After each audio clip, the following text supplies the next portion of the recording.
আপনারা আমাদের জন্য দোয়া রাখবেন। আপনাদের প্রয়োজনে, জাতির প্রয়োজনে যদি কখনো আমাদেরকে ফিল করেন, এই ফিল করাটাই হবে আমাদের জন্য আপনাদের একটা উপহার। তখন যেন আপনাদের এই ফিলিংয়ের, এই প্রত্যাশার সাড়াটা আমরা ঠিকমতো দিতে পারি, আমাদের জন্য আপনারা দোয়া করবেন। এবং আরেকটা কথা আমি ভেরি ভেরি ক্লিয়ারলি বলছি, বাংলাদেশের কোনো জায়গায় জামাতে ইসলামী অথবা ছাত্র সংগঠনের আমাদের সাথে যারা কাজ করে, যদি কোথাও আপনারা দেখেন যে কোনো মানুষ আমাদের এই আউটলুকের বাইরে, দৃষ্টিভঙ্গির বাইরে গিয়ে কোনো অপকর্ম করছে, তাহলে সে একজন দুর্বৃত্ত। আপনারা আমাদেরকে নির্দিষ্টভাবে বলবেন এবং তাকে আমরা কি করি আপনারা সেটাও জানবেন। আমাদের নামে কে কি বললো এটাকে আমরা বদার করি না, আমরা বদার করি আমাদের বিবেককে। আমার বিবেক কি সাক্ষী দিচ্ছে, আমি কি সঠিক পথে আসি না আমি বেঠিক পথে। যদি সঠিক পথে থাকি তাহলে পরিবেশও সাক্ষী দিবে, মানুষও সাক্ষী দিবে। আমরা আপনাদের সহযোগিতা চাইতে এসেছি বিশেষভাবে এই পরিস্থিতিতে একটা ব্যাপারে, যে কোনো দুর্বৃত্ত কোথাও আমাদের নামে, আমাদের লেবেল, আমাদের ব্যানার, আমাদের স্লোগান ব্যবহার করে এরকম কাজ করছে কিনা। যদি আপনারা মানে এরকম কিছু আপনাদের কাছে থাকে, সারা বাংলাদেশের যেখানেই হোক, আপনারা আমাদেরকে একটু সাহায্য করবেন এই তথ্য দিয়ে। আমরা কথা দিচ্ছি যে আমরা কোনো দুর্বৃত্তকে প্রশ্রয় তো দিবই না, এই অপকর্মের জন্য তার পাওনা আমরা সমঝাই দিব না। আমরা আবারও কৃতজ্ঞতা জানাই, আপনারা আমাদেরকে এইভাবে, আসলে আমরা মনে করি যে দিল দিয়েই বরণ করেছেন, আমাদের হৃদয় দিয়ে বরণ করেছেন।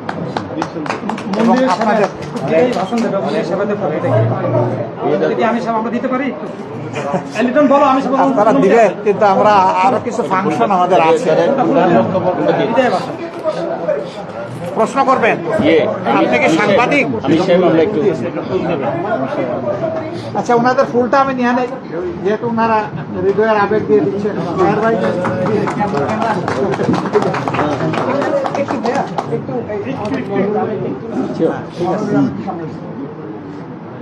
আরে বই দাদা, এই বইটা দিয়ে দেন। আচ্ছা, এটা আমি দিয়ে দিই। আচ্ছা, ঠিক আছে। ঢাকেশ্বরী মন্দির বর্ধিত বর্তমান, বাসুদেব ধর, লেখক এবং সাংবাদিক। Thank you very much. জি ভাই, সাংবাদিক বন্ধু বলুন। আমি আজকের এই অনুষ্ঠানের সভাপতি, ধন্যবাদ। আমাদের সম্মানিত মেহমান, বাংলাদেশ জামায়াত ইসলামের সম্মানিত আমির বিজ্ঞজন ডাক্তার শফিকুর রহমান মহোদয়কে তার সুন্দর জ্ঞানগর্ভ বক্তব্য, এবং আমরা আশা করি তার এই মেসেজ সারা দেশে যখন যাবে তখন আমাদের সম্প্রদায়ের মানুষ আরও উদ্বুদ্ধ হবে, এবং যে শুধু ঢাকা শহর দিয়ে বিবেচনা করলে হবে না, সারা বাংলাদেশের সংখ্যালঘুরা একটি নিরাপত্তার মধ্যে থাকবে বলে আমরা বিশ্বাস করি। তার এই সুন্দর বক্তব্যের জন্য ধন্যবাদ। এখন আজকের এই অনুষ্ঠানের সমাপনী বক্তব্য দিবেন মহানগর সার্বজনীন পূজা কমিটির সভাপতি শ্রী জয়ন্ত কুমার দেব। একটু পরে এই প্রশ্নপত্র আমার সবাইকে নমস্কার এবং আদাব।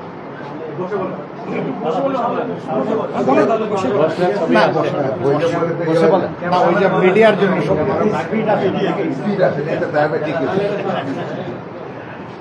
সবাইকে ধন্যবাদ। আজকে আমাদের মধ্যে উপস্থিত রয়েছেন আমাদের বাংলাদেশ জামাত ইসলামী সম্মানিত আমির ডক্টর শফিকুর রহমান সাহেব, উপস্থিত হয়েছেন আমাদের জামাত ইসলামের অন্যান্য নেতৃবর্গ, মহানগর সার্বজনীন পূজা কমিটির নেতৃবর্গ, বাংলাদেশ পূজা অর্জন পরিষদের নেতৃবর্গ এবং শ্রী শ্রী ঢাকেশ্বরী মন্দির পরিচালনা পরিষদের নেতৃবর্গ, সবাইকে ধন্যবাদ, শুভেচ্ছা। আসলে মনটা খুবই খারাপ। বাসার থেকে যখন বেরোই তখন লন্ডন থেকে একটা টেলিফোন এসেছে। আমরা বাড়িতে ছিলে অনেক আত্মীয় স্বজন লন্ডন থেকে। এগুলো তো, বাবা তুমি যাচ্ছ কোথায়? আমি যাচ্ছি ঢাকেশ্বরী মন্দির। কোনো বেরোবে না করতে গেছে, এখনো সরকার গঠন হয় নাই, সাবধান। আমরা যা দেখছি সারা বাংলাদেশে, এটা তো আমরা বুক ফাটা আটত না। আমি বললাম আন্টি আপনি তো বার্মিংহাম থাকেন, তা আমার আজকে যাইতে হবে। ও কেন তুমি যাবা? আমি বললাম যে আমাদের একজন অতিথি আসবে, যিনি কোনোদিন ঢাকেশ্বরী মন্দিরে আসে নাই, এবং আজকে আমার যাইতে হবে, যেহেতু আমি সভাপতি, আমার দায়িত্ব, যাই কিছু হোক, মনে হয় কিছু হবে না। এই সাহসটা কিন্তু বেরিয়েছে, বেরোর পরে শাহবাগে আটকে গেলাম। কারণটা কি, আবার কি শুরু হয়ে গেল কিনা, ড্রাইভারে গেলাম, দেখো তো কি, কোনো আসার লম্বা লাইন, কি হয়েছে, ট্রাফিক নাই, ছাত্র, বাচ্চা বাচ্চা ছেলে মেয়েরা, ছাত্র ইউনিভার্সিটির, আমার মানে ইউনিভার্সিটি স্কুল কলেজের স্কুলে একটা বাচ্চা মেয়ে, আমি সব বোন কি হয়েছে না, আমরা তো পাচ্ছি না, এখানে 5 থেকে 10 মিনিট দেরি। আসলাম, আসার পরে টেলিফোন কিন্তু বাচ্চা কিনতে হবে, এই হলো মনের ভিতরের আতঙ্ক। আমি ধন্যবাদ জানাই আমির সাহেবকে, উনি বলছেন যে এই দেশ সবার, আসলেই সবার। নবীজি যখন স্পিচ দিছিল, বিদায়ী ভাষণ, কি বলছিল, তুমি প্রকৃত মানুষ যে তোমার পার্শ্ববর্তী মানুষকে রক্ষা করে, সেই হলো প্রকৃত মানুষ, সেই হলো ইমানদার। আমরা কি দেখতে পাই, এই ছাত্র জনতার মধ্যে কি আমাদের হিন্দু ভাই বোনেরা মরে নাই? আমরা কি কোনো অবদান নাই? তাহলে আমার মন্দির পড়ে কেন, আমার ব্যবসা লুটপাট হয় কেন, আমার মা বোনের ইজ্জত যায় কেন? যাই কিছু হোক, আপনারা বলেন দুর্বৃত্ত, কিন্তু নামটা কিন্তু আপনাদের, সবাই বলে জামাতে ইসলামী, যত দোষ মন্দ ঘোষ। ওই যে আমির সাহেব বলছে, আসলে আমরাও কিন্তু খবর নেই কে নিছেন না নিছেন, আমরা কেন আসছি, আমরা কেন আজকে সবাই এখানে উপস্থিত, আর আসার কথা, আমরা আসার দরকার নেই। বাস্তবতা হলে সেই পর্যায়ে আমি বিশ্বাস করি, আজকে যে উনি বক্তব্যটা রাখলেন, আমি ওনার আগে, কারণ ওনার বাইরেও কিন্তু মানে শাহজালাল বাবার দেশের মানুষ, যা বুঝে ভালো বুঝে, যা বুঝে না ভালো বুঝে না। আর ডাইনি যে ভাই একজন কইছে 2 দিন আগে জেলতে বেরিয়েছে, সুতরাং বলার কিছু নাই, আপনারাও বুঝেন আমরাও বুঝি। আর এখানে যে ঘটনা ঘটছে, যেহেতু মহানগর সার্বজনীন পূজা কমিটি আপনি আসছেন, আপনি মনে নিবেন না কিছু, কোনো কিছু, অনেক কিছু হবে দেশে। এই যে উনি বলছেন সরকার নাই, কি কি চলছে, রাস্তাঘাটে কেউ মেরে বললে তো কিছু বলতে হবে না, কোথায় আছি আমরা, কেউ নাই। আজকে দারোয়ান তালা মারে রাখতে পারে, এর মধ্যে মোহাম্মদপুরে ডাকাতি শুরু হয়েছে, মুখানে ডাকাতি শুরু হয়েছে, দেশ যাচ্ছে কোন দিকে। সুতরাং আপনারা দেশের কান্ডারি, আপনারা সেইভাবে আপনি আসছেন, একটা মেসেজ যাবে সারা বাংলাদেশ, সারা বিশ্বে, যেটা আপনি বলছেন, আমরা সেই মেসেজটাই চাই। এবং আমরা মনে প্রাণ বিশ্বাস করি, আমরা কিন্তু রাস্তাঘাটে নামবো কেন, আমাদের একসাথে নামবো, আমাদের উপর অত্যাচারটা কেন, সরকার পরিবর্তন হলে আমাদের উপর অত্যাচার কেন, কি দোষ করছি আমরা, আমাদের কি অন্যায়? মনের কথাটা বলতে পারি না, মনের সাহস আগাইতে পারি না, অনেক কথা আছে। আপনারা সবাই রাজনীতিবিদ, অনেক, আমার ডাইনে যে মানুষ পুরখা আমি চিনিও না, আর আমাদের গোবিন্দ প্রামাণিক যত আসেনি, অনেক কথা আছে। সুতরাং এই কথার শেষ কথা হলো, আমরা মানুষ। এই যে উনি বলছেন আমি যাচ্ছি কিছু দেওয়ার জন্য, বিবেকের তারা নাই, আপনি কিন্তু বিবেকের টানাই জ্ঞানে আসছেন। আমি ধন্যবাদ জানাই যারা আসছেন আজকে, এই আমাদের মায়ের ঢাকেশ্বরী বাড়ি, এই ঢাকেশ্বরী বাড়ি নিয়ে খেলা নিয়ে করে কিন্তু কেউ ভালো হইতে পারে না। আমি আমার বিশ্ববিদ্যালয় ইউনিভার্সিটিতে দেখছি অনেক অনেক কিছু করছে, তাদের অস্তিত্ব নাই। মক্কা মদিনা গয়া কাশি, আমি বিশ্বাস করি এক জায়গা, মন্দির মসজিদ এক।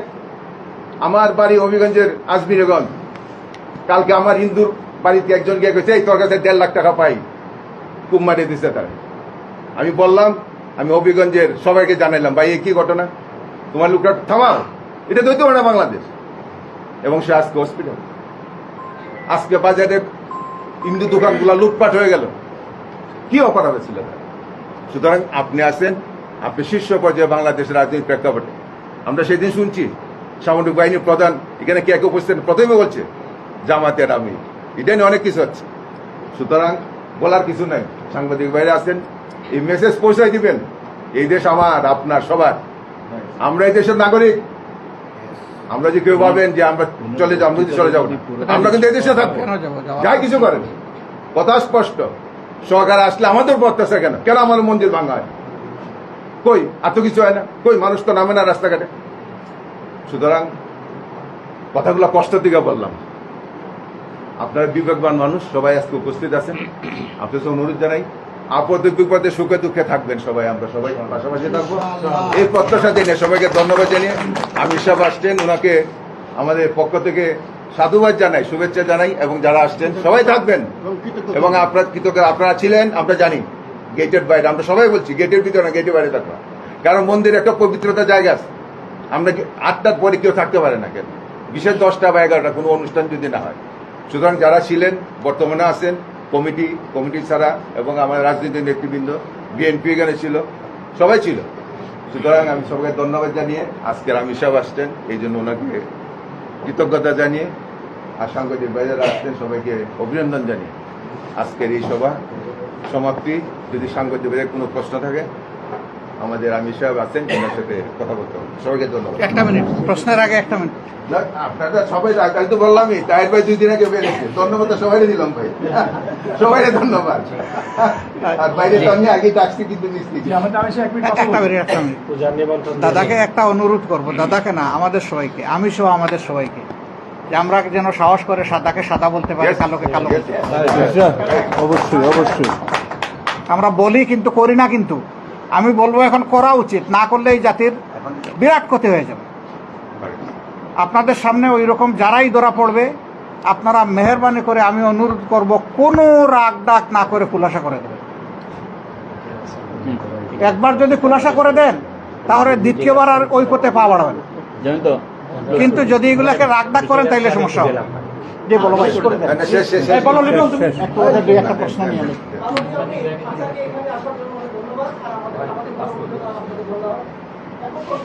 আমি গত 3 রাত এবং দিন 1 ঘন্টা মনে হয় ঘুমাইতে পারিনি। এই 3 দিন আপনার পরিচয় আগে দিবেন একটু, কোন মিডিয়া, আপনার মিডিয়ার পরিচয়টা দেন। আমি Asia TV reporter, Asia TV, okay fine. আমি ওই মাইনরিটি। আর প্রশ্নটা হলো, না, কোনো মাইনরিটি নেই আমাদের কাছে, সব equal. What is minority? Equal আমরা। আমাদের অস্তিত্ব প্রশ্ন রয়েছে। প্রশ্নটা হলো যে বাংলাদেশের প্রত্যন্ত অঞ্চলে ৬২,০০০ গ্রামে হামলা হলো এবং সেখানে বেশিরভাগ আমি ১৩০০+ ভিডিও পেয়েছি এবং আমি সংগ্রহ করেছি, এবং ১৩০০+ ভিডিওতে সবগুলোতে কিন্তু প্রায় ধরেন না কয়েকটা ছাড়া বেশিরভাগই কিন্তু আপনি যে বললেন যে স্লোগান, কারেন্ট তকবীর আল্লাহু আকবার, এটা আছে 1 নাম্বার।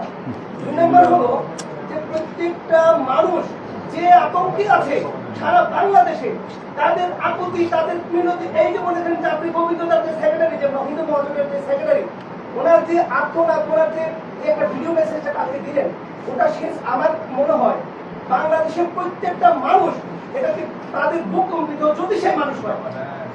আপনারা যে কথা বলছেন, আপনারা মুখের কথা বলছেন, আমরা সারাদিন শুনে আসতেছি, সারা জীবন শুনে আসতেছি। আপনারা বলেন যে কিছু হইলে যে আমাদের প্রতিপক্ষকে আমাদেরকে ঘায়ল করার জন্য প্রতিপক্ষ করেন, কিন্তু প্রশ্নটা হলো আপনারা যে যতবারই আপনারা এই প্রশ্ন এই কথাটা বলেন, আপনারা ভাবেন না যে যা হচ্ছে আপনি কি বক্তব্য দিচ্ছেন না প্রশ্ন করছেন? প্রশ্ন করুন না। প্রশ্নটা হলো যে আপনারা যে এই যে ঘায়ল করেন, যে আমাদের প্রতিপক্ষ আমাদেরকে ঘায়ল করার জন্য করছে, এটা কি রাজনৈতিক? আমি কি আজকে এটা বলেছি?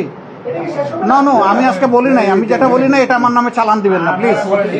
প্রশ্ন হলো না। আপনার প্রশ্নটা করুন, প্রশ্ন করেন। যদি মনে করেন আপনারা যদি আপনাদের এই যে আপনারা কতদিন পর্যন্ত এই যে মন্দির পাহারা দিবেন, কতদিন পর্যন্ত আপনারা এই যে আপনাদের যতদিন প্রয়োজন হবে ততদিন।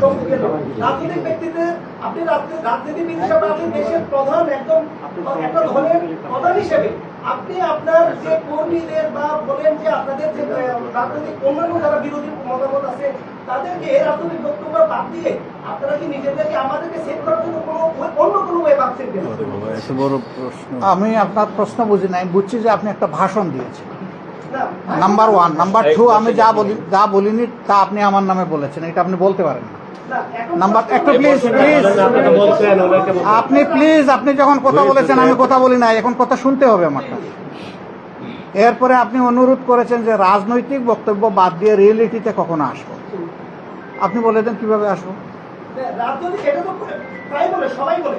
আওয়ামী লীগ যখন আসছিল তখন কিন্তু ওরাই বলছিল যে এখানে আপনাদের ভাই ভাই দিলে আপনি না করবেন না। শেষ করে শুনেন, আপনার সাথে আমি সেখানে বিতর্ক করতে আসিনি। আমি এসেছি এখন একটা নৈতিক নাগরিক দায়িত্ব পালন করতে। আপনি আমাকে ওইদিকে নেবেন না প্লিজ। আপনার কথা প্রত্যেকটার জবাব আমার কাছে আছে, কিন্তু আমি দেব না। আমি এটা দিতে আজকে এখানে আসিনি। আমি এসেছি আমরা কি চাই এবং আপনারা আমাদের কাছ থেকে কি আশা করেন, সৌহার্দ্যের এই বার্তা দুইটার আমরা সমন্বয় করতে এসেছি। সৌহার্দ্যের ভ্রাতৃত্বের একটা বার্তা নিয়ে এসেছি। এই কথাটাকে আপনি কনফিউজ করবেন না প্লিজ, আমার অনুরোধ, আপনি কনফিউজ করবেন না এবং আপনার কমেন্টকে আমাদের কার্যকলাপ হিসাবে চালাই দিবেন না। আমাদেরকে আমাদের মতো করে চলতে দেন, ঠিক আছে? Thank you very much. ঠিক আছে, এই বই থ্যাংক ইউ। আপনার এই বক্তব্যটা পুরোপুরি কিছু সংবাদপত্রে এই নাম্বারটা দিতে পারেন, তাহলে মেসেজ হবে।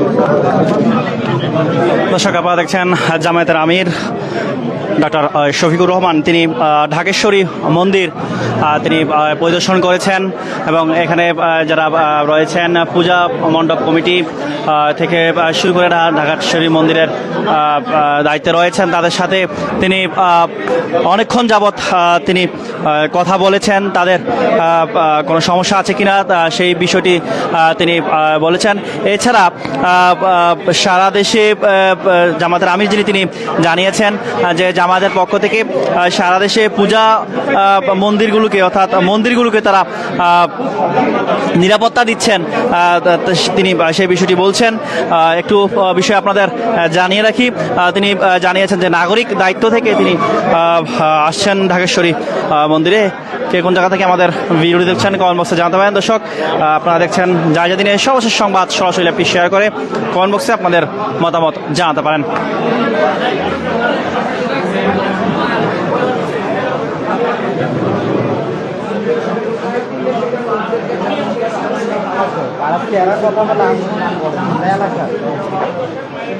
জামায়াতের আমির বের হচ্ছেন। ঢাকেশ্বরী মন্দির শুরুতে তিনি ঢাকা মেডিকেল কলেজে তিনি গিয়েছিলেন। ঢাকা মেডিকেল কলেজে যারা আহত সাধারণ মানুষ, শিক্ষার্থী আহত সাধারণ মানুষ যারা রয়েছেন তাদের সাথে তিনি কথা বলেছেন। পরবর্তীতে তিনি কথা বলা শেষে ঢাকেশ্বরী মন্দিরে তিনি আসেন। এখানে মত বিনিময় শেষে পূজা মণ্ডপ কমিটি সহ যারা রয়েছেন ঢাকেশ্বরী মন্দিরের, সেই তাদের সাথে মত বিনিময় শেষে কিন্তু তিনি আসেন ঢাকেশ্বরী মন্দিরে। এসে কিন্তু তিনি তাদের সাথে মত বিনিময় সভা শেষে তিনি এখন বের হচ্ছেন। দর্শক, একটু বিষয় আমরা আপনাদের জানিয়ে রাখি, কে কোন জায়গা থেকে আমাদের ভিডিও দেখছেন কমেন্ট বক্সে জানাতে পারেন।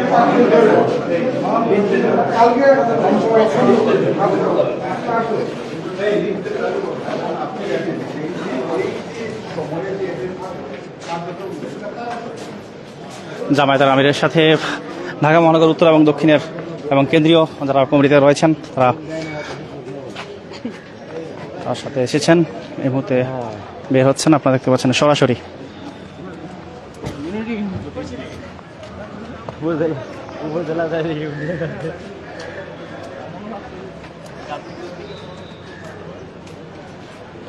সর্বশেষ সংবাদ সরাসরি জানতে যা দিনের সাথে থাকুন।